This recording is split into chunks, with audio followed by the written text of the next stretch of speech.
s'il y a un sujet qui anime les Camerounais ces derniers temps, c'est aussi justement les propos de Ketia Cortés. Ketia Cortés qui trouve le Cameroun très beau et surtout les réalisations du renouveau qui sont au top. Le Cameroun est donc au top, selon le renouveau. Le bilan chez eux est très bon. Sauf que ça ne sent pas bon pour Ketia Cortés. Parce qu'aujourd'hui, à travers le monde, beaucoup de reportages sont effectués pour comprendre cette phrase qui risque même d'être maintenant gardée quelque part à l'OAPI comme une invention à protéger. Qu'est-ce qu'il y avait avant? Quand on voit la situation aujourd'hui du Cameroun, on peut donc se dire qu'en fait, on réalise qu'avant, on n'avait pas ouvert les yeux. Maintenant, on a ouvert les yeux. Et ça pleure de partout. Et s'il y a un domaine où le Cameroun n'avance pas, c'est justement sur l'état des routes. C'est là où Ketia Cortés devrait agir. C'est là où Nganou Djoumessi devrait nous montrer leurs compétences. Mais jamais des ministres n'ont été aussi incompétents, n'ont été aussi maladroits et n'ont autant créé de problèmes à Bia. Nganou Djoumessi avait trouvé comme particularité une grande créativité, une inventivité de notre genre en nous inventant les péages avant les autoroutes. Cette fois-ci, Ketia Cortés, elle est venue nous dire que ce renouveau avait les meilleures infrastructures. Or, le Cameroun aujourd'hui ne peut pas être considéré comme un pays en voie de développement, comme par exemple Richard Bona nous a fait sortir une statistique incroyable, que le Cameroun en 61 était considéré par la Banque mondiale comme futur pionnier de l'Afrique. Par le potentiel qu'on avait. Non seulement les richesses naturelles, mais aussi, on regardait les réalisations de l'ancien président. Mais aujourd'hui, lorsqu'on voit l'état de délabrement du Cameroun, on devrait quand même se dire, Monsieur le Président, Paul Biya, qu'avez-vous fait pour votre pays? Vous qui saviez pourtant que là la route passe, le développement suit. Aujourd'hui, on dit que Ketia Cortés est en train de pleurer auprès de Chantal Biya. Elle est en train de collecter des photos pour envoyer à la présidence pour soutenir que oui, elle a beaucoup travaillé. Voilà le nouveau travail de Ketia Cortés. Tromper Paul Biya avec des photos, avec des fausses routes. Et c'est déjà arrivé sur la table. Parce que Chantal Biya défend cette bandite en disant que c'est elle qui a le plus travaillé. Qu'aujourd'hui, Maroua est moderne, Garoua est moderne, toutes les villes sont modernes, qu'il ne faut pas écouter le sabotage qu'on est en train de faire. Voilà donc comment est-ce que Ketia Cortés cherche à sortir de l'affaire. Eh bien, le Cameroun est donc une merveille. Puisque d'ailleurs dans le classement, qui paraît un peu comique, il semble même que Yaoundé est devenu la ville la plus belle. Mais bon, tiens, pour l'instant, voici certaines images que Paul Biya ne va pas voir lorsqu'on va classer le Cameroun, qui aujourd'hui, justement, me dit-on, peut être le pays le plus beau d'Afrique. Ah oui, vous dites que nous, on ne vante pas notre pays. On vante bien notre pays. Notre pays est magnifique, il est très beau. La preuve, suivez donc ce nouveau classement. Top 5 des plus belles villes d'Afrique. En 5e position, on a le Cap en Afrique du Sud. Ah.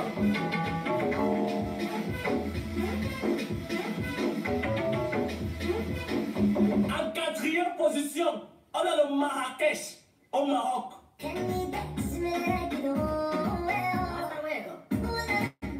En troisième position, on a Nairobi au Kenya.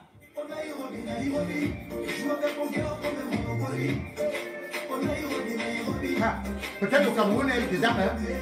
Peut-être au En Cameroun, des deuxième armes. position, on a Lagos au Nigeria. Hein?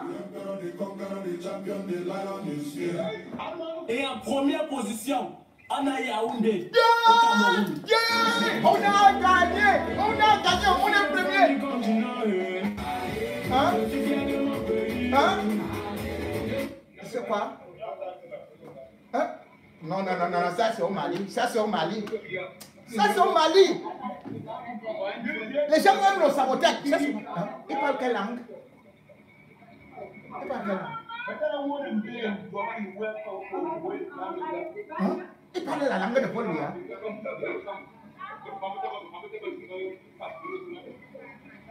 Hein? Ça c'est le but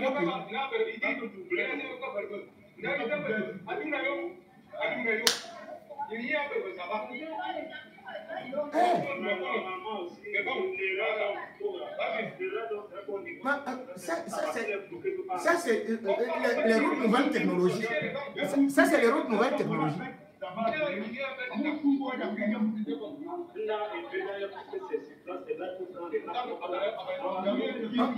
C'est le volcan qui sort sur la voiture là.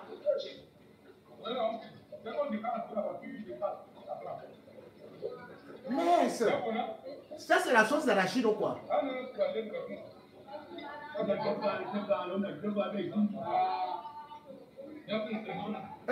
La fille ici, avec tes options comme ça là, tu es dans la boue, tu es dans la sauce.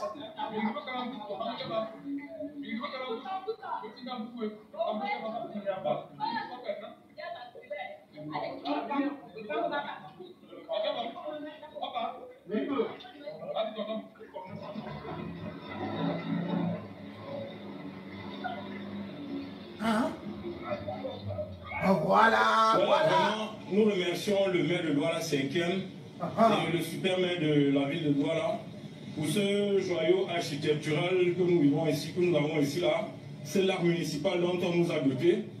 Ce que nous attendons ici actuellement, ce n'est plus que les banques publiques pour attirer plus les invités à venir vivre le spectacle qui se passe ici au quotidien, quoi. Parce que ce qui se vit ici au quotidien, c'est un spectacle grandeur nature. Donc nous n'attendons plus que les chaises, les bancs publics et tout. Et à partir de là, on va faire de ce lac un espace public pour les enfants où les gens pourront même payer pour vivre le spectacle. Ça continue le même scénario, ça continue. Le nouveau Pierre Paul Biya. Tout est barré là. Rien Voilà le nouveau Pierre Paul au Biya. niveau de Sotmanga. Nous sommes déjà cette fois-ci à la gare de Mandjap. À la gare de Mandjap. Le scénario continue, tout est bloqué, rien ne doit bouger. Ce que déclarent les populations de Mandjap. Pareil comme à Sotmanga tout à l'heure, ils disent qu'ils en aient le bol de voir toujours la même chose, le même train qui est négligé. Comment les gens peuvent faire 48 heures dans un train sans avoir même de l'eau à boire. Vraiment, c'est compliqué. Ils ont dit qu'ils sont fatigués. Cette fois-ci, Camara, il doit donner une solution. Il doit leur donner une solution. Vous voyez dans les wagons partout, c'est la souffrance. Les gens sont là, des malades, et tout le monde est là. Et c'est la souffrance, il nous faut de continuer. Les vieilles personnes sont dans le train, les bébés, tout le monde souffre. La situation est telle que vous voyez. C'est tel que vous voyez, et cette fois-ci, la population décide qu'il faut automatiquement qu'il y ait une suite vraiment à ce mouvement. Ils veulent une suite favorable. Ils ne veulent plus continuer à être méprisés, comme d'ailleurs on l'a constaté depuis des années. La priorité est sur le train marchandise et encore plus le prestige qui est venu. Le train qui porte les riverains sur le passage, il est négligé. Il est négligé. Nous battons à 7h30 à la gare de Douala. Jusqu'à ce qu'on te regrette. On regrette qu'un dictateur. Il arrive non, bien, 2 jours après. 2 jours après. Mais entre-temps, le gars, quelque part, entre-temps, les autres trains qui évoluent, on les laisse passer, la priorité est déjà à cette marchandise et celui-là qui porte les riverains, qui porte les populations, on le néglige. C'est pourquoi la population dit qu'ils sont fatigués, Donc voilà, monsieur, qu'est-ce que vous nous dites compte tenu de cette situation qui se passe ici sur la voie ferrée? Quelles sont vos impressions que vous pouvez nous donner? Voilà le Cameroun qui est beau. Ça, c'est le Cameroun qui est beau. C'est pas bon.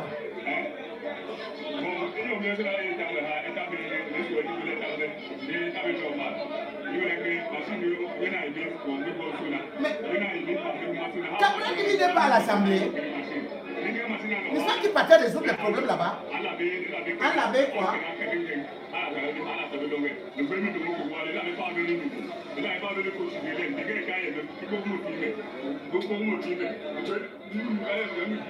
Cameroun, tu peux venir m'expliquer.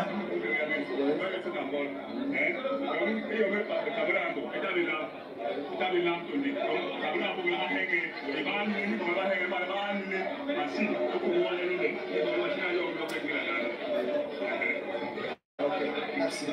Donc ça continue comme ça le mouvement, ça continue. Nous voulons un changement sur notre rail. Nous voulons un changement. Ça va un peu, ça va de son côté.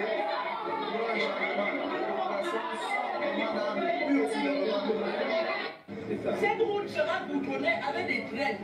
C'est-à-dire d'ici 2020-2021, ça sera boutonné avec des traînes. Nous sommes en 2019. Au marché sera boutonné. Mais si le maire met l'huile sur le feu, met le couteau dans la plaie, non, la route n'est pas bonne. Il y avait quoi avant? Voici Madame le ministre de l'Habitat et du Développement urbain en visite de travail à Kribi. D'après l'annonce officielle, dans ce chantier, les ouvriers et même l'entrepreneur semblent bien assidus au travail. Madame le ministre fait quelques remarques routines relatives au respect des délais d'exécution. Malgré l'enthousiasme qui anime la délégation ici, certains villageois restent indignés. Monsieur Ngalo Nicolas, je suis autochtone de ce village. Tout ce que les gens sont en train de faire, c'est le folklore. Ils n'ont jamais bien travaillé. Ce n'est pas parce que Madame le ministre est là aujourd'hui qu'ils vont venir mettre leur gros choisir. Paul Biya, il faut regarder, Brenda, envoie la vidéo à Popol. Il est en train de dormir là. Nombre de choses. Ce que ces gens sont en train de faire, c'est le vol. On ne veut pas ça chez nous. Nous, on veut que tout aille bien. Parce que nous sommes dans un pays là où on veut l'émergence. Au lendemain de la visite de Madame le ministre, plus d'ouvriers et plus de travail dans les chantiers. Elle a fini son ne peut pas se développer avec les mises en scène, avec le théâtre. Ici, à cet endroit même, hier, vous avez vu une foule ici. Le ministre du Développement urbain et de l'Habitat était ici, avec toutes les autorités de la ville. Vous avez vu le chef de ce chantier, l'entreprise en charge de ces travaux.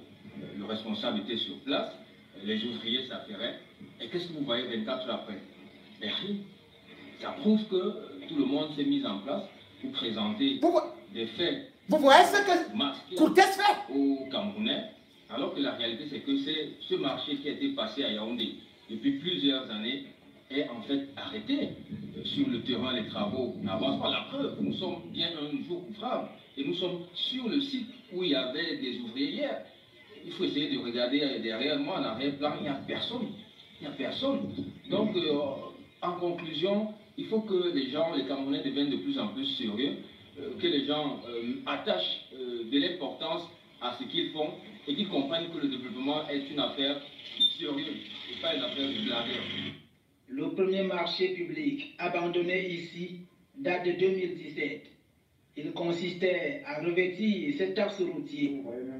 Vous ne remarquez même pas qu'il y a un stockage de matériel qui prouve que d'ici peu, les travaux vont continuer. Toutes les routes là, le gravier et le sable, on prend maintenant, on filme les routes maintenant au Rwanda, on envoie à Paul Biya. On dit que c'est Ketia Courtes qui a fait ça. Le second marché public date de 2020. Tous deux avaient un délai d'exécution de 4 mois. Mais si le maire met l'huile sur le feu, met le couteau dans la plaie, non, la route n'est pas bonne. Elle a fait quoi avant? Voilà.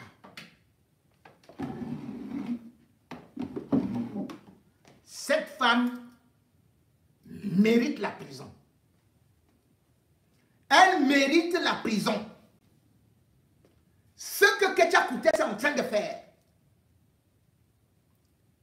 pour se maintenir au pouvoir avec la complicité de Chantal Biya, car elle a lui enlevé l'épine de son pied en assassinant le ministre Ndoké.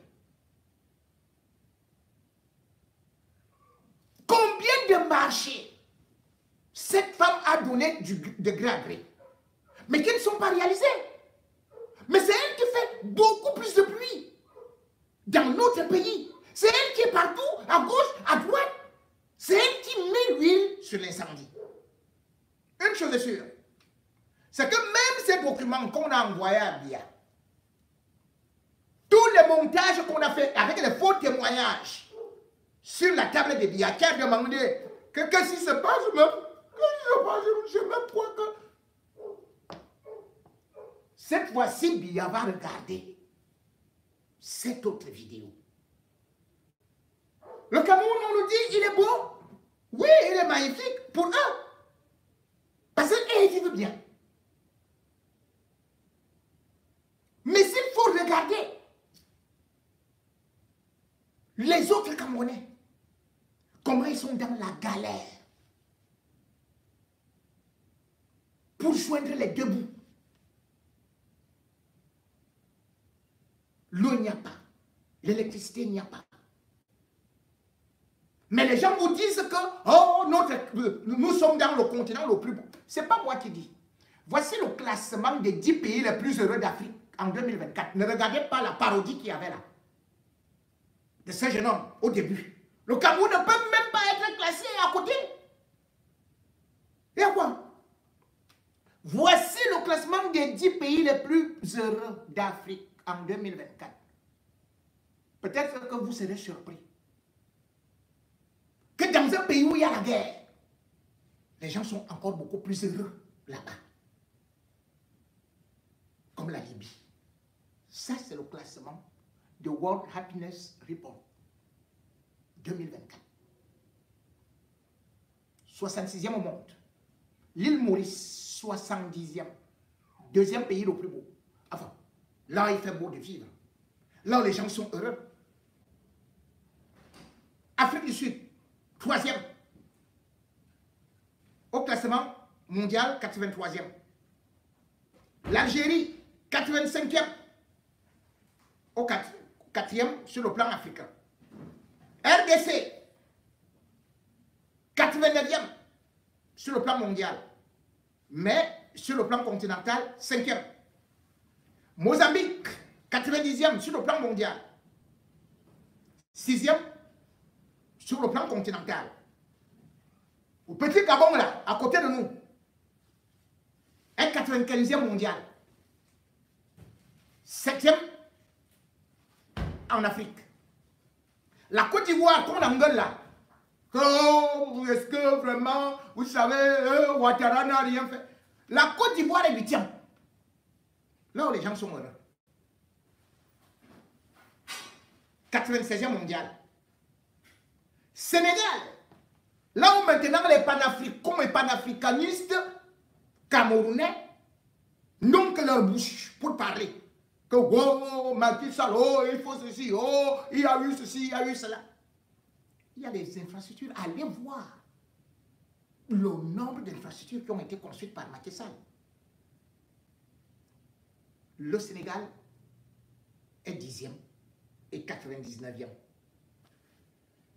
Les pays en lice sont sélectionnés sur la base des critères tels que le PIB, l'aide sociale, l'espérance de vie, la liberté de choisir, la générosité de la population et les niveaux de corruption perçus. Voilà. C'est donc un classement concret. Laissons donc la publicité de dire que nous sommes dans un continent.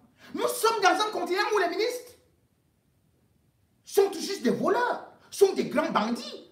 Les Ketia Kouté, c'est comme ça. Si c'est pour ce hit parade-là, le Cameroun est premier mondial. les ministres du Cameroun sont les plus grands voleurs de la planète Terre. C'est du jamais vu. Vous vous rendez compte que vous voyez tout simplement les Nganou du Messie et consorts, mais moins les combis dont on parle là. Vous vous dites peut-être que le ministère des Sports n'a pas assez d'argent. Mais regardez ce que moi les combis fait. Mais le combi, il est supporté par beaucoup de gens. Et il fait même semblant de vouloir contrôler les fonds de ceci et de cela. Alors que voilà un ministre qui est milliardaire. Il est milliardaire. Rappelez-vous l'année dernière. J'étais en train de vous rappeler encore. Enfin, rappelez-vous l'année dernière, j'étais en train de vous diffuser l'interview d'un de ses employés. C'est quelqu'un qui faisait le ménage chez lui. Benjamin Rim. Ce Benjamin Rim est allé en prison. Pourquoi? Parce qu'il avait pris, selon lui, 110 millions dans l'une des cachettes de la maison de Mouélé Kombi. 110 millions. Mouélé Kombi avait couru. Parce que l'affaire date de 2019. Mais là, ça passait au procès. C'est pour ça que je vous dis que l'année dernière, que je vous ai parlé de ça. Nous étions justement au mois de mai.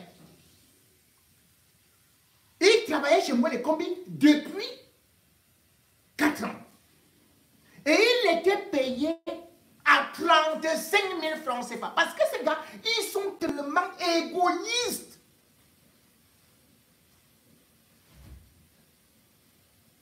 Son homologue, Grégoire Oda, nous disait que le SMIC au Cameroun, c'est 36 700. Mais moi, les combis ne payaient même pas à ce garçon le SMIC. Celui qui devait laver ses caleçons, devait faire le ménage, devait laver les voitures, devait faire ceci, devait faire cela, Rim Benjamin. Et par la suite, moi, obligeait ce garçon-là à faire des volets et des aventures nocturnes. Avec lui, sans caleçon. Le gars de lui était bien fatigué. D'autant plus que toutes les promesses étaient tombées dans l'eau. Lorsqu'on a pris ce gars, Mouélé Kombi a osé dire que c'était 80 millions. Qu'on a volé 85 millions. D'abord, il a dit 85 millions, puis il est descendu à 70 millions. Le gars, lui, il a dit au tribunal que c'était ni plus ni moins que 110 millions qu'il avait ramassé dans la maison parce que chaque soir, Mouélé Kombi rentre avec des liasses de millions. Des liasses de millions. Le gars avait donc appelé un de ses voisins. Et puis, pendant que Mouélé Kombi était au village, il a chargé dans le taxi. Mouélé Kombi habite en Baladeux, vers le carrefour, Jamon. Il a bien choisi là-bas. Parce que vraiment, il n'est pas très loin d'être fou. C'est là-bas où il habite. Où il organise ses parcours avec des garçons. Mais ceux-là qui sont chez lui, ils sont traités comme aussi des esclaves. Il abuse d'eux sexuellement. Voilà comment est-ce que ce monsieur, ce garçon de Rim Benjamin, avait été arrêté. Quand il est arrêté, il a envoyé à Kondengui. Eh bien, en 2021, lorsque le procès passait le 19 octobre, plus précisément 2021, le garçon est à la barre. Le garçon dit au président du tribunal, oui, je reconnais que j'ai pris de l'argent, mais ce n'était pas 70 millions, ni 85 millions, c'était 110 millions.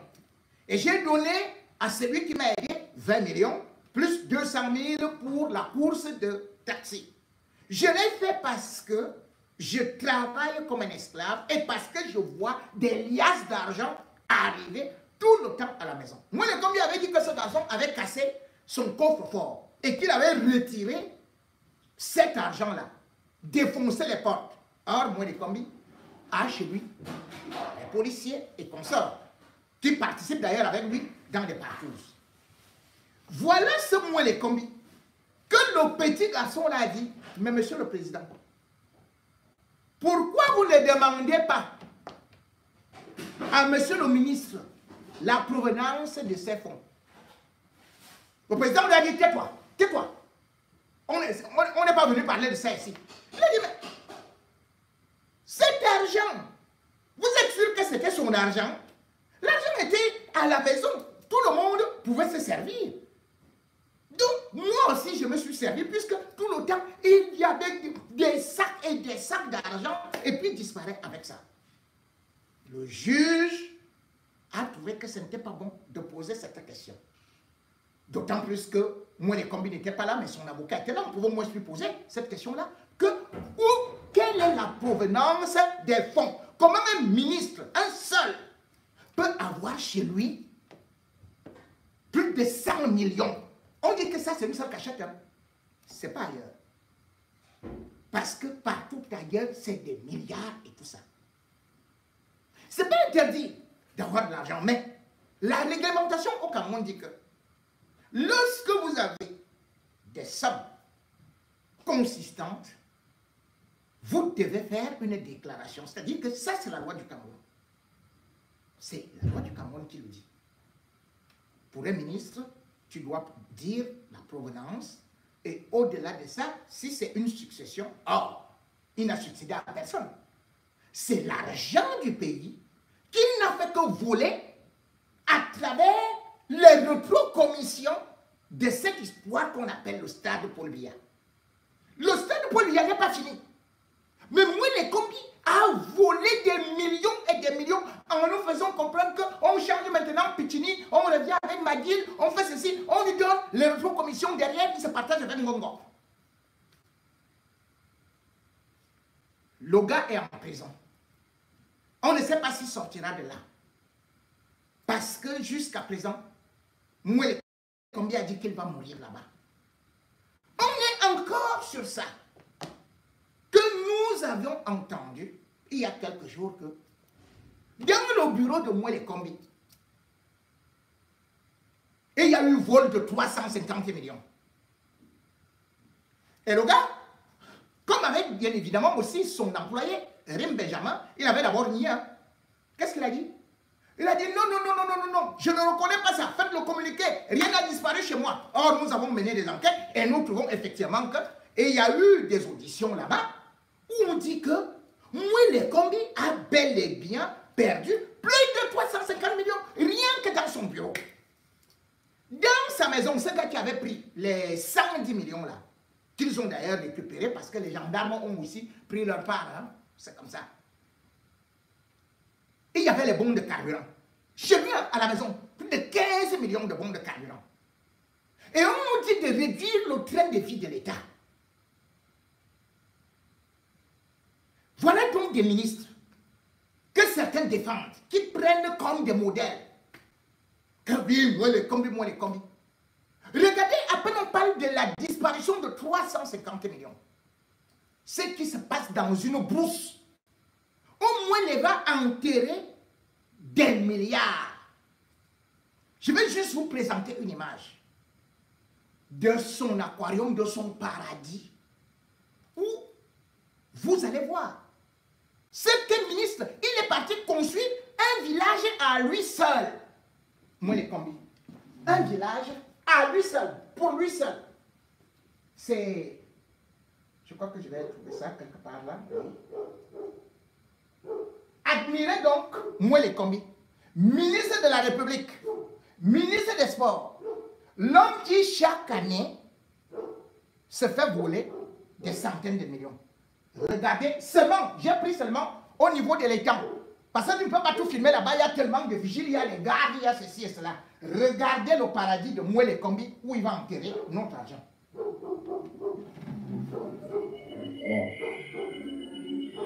Ça c'est...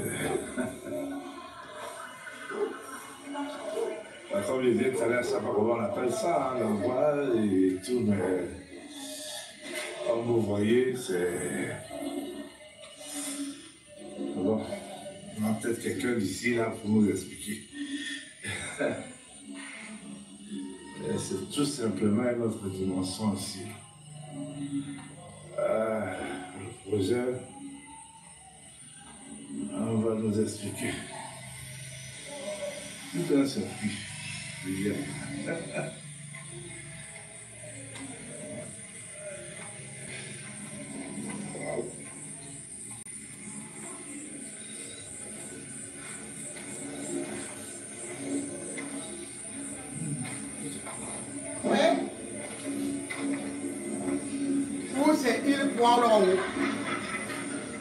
Ou c'est où vraiment c'est... Non, c'est... Tout ça là. Là-bas derrière, on construit des châteaux et des châteaux. Pour un homme qui n'a même pas de femme, il n'a que des garçons, des hommes.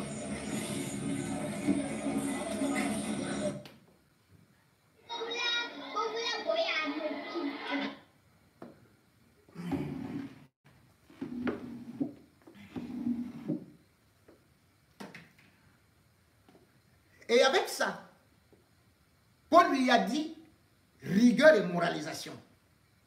Paul lui a nous dit serrons les ceintures. Paul lui a augmenté les prix de carburant. Maintenant même, on dit que même le certificat médical est passé de 900 à 4000. Mais attendez, tout augmente. Mais les ministres s'enrichissent, ils s'en foutent éperdument. Et vous, pendant ce temps, vous allez dire quoi? Vous ne savez pas que ce que ces gens sont en train de faire, c'est contre vos enfants.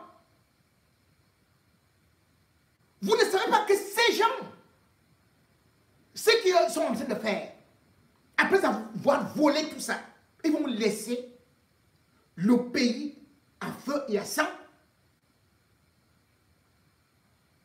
Et pendant ce temps, certains opposants sont en train de raconter qu'ils ont créé des associations de ceci et de cela pour le peuple. Aujourd'hui, le Cameroun a besoin de chasser ces gens. Ils sont dangereux.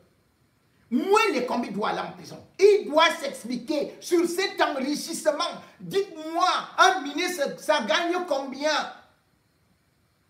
Ça gagne combien? Comment peut-il être riche un peu partout? Il a les investissements. Tous les ministres de Biya, mais c'est quand même terrible. On dirait qu'on injecte ça. À quoi sert le TCS? C'est bloqué. C'est-à-dire que quand tu veux dire un petit machin là, on voit que tu veux déjà aussi guetter la place de... Allez, on dit prenez-le, on présente tel comme étant le plus grand bandit. Alors que les plus grands bandits sont dans ce gouvernement. Les Ganou Tchoumessi, les Ketchakoutes, les Moué Kombi. Voilà des bandits. Vous devez noter leur nom. Demain, quand ça va changer, allez directement récupérer leurs biens, leur maison. Parce que ce n'est pas eux, c'est à vous, c'est à nous.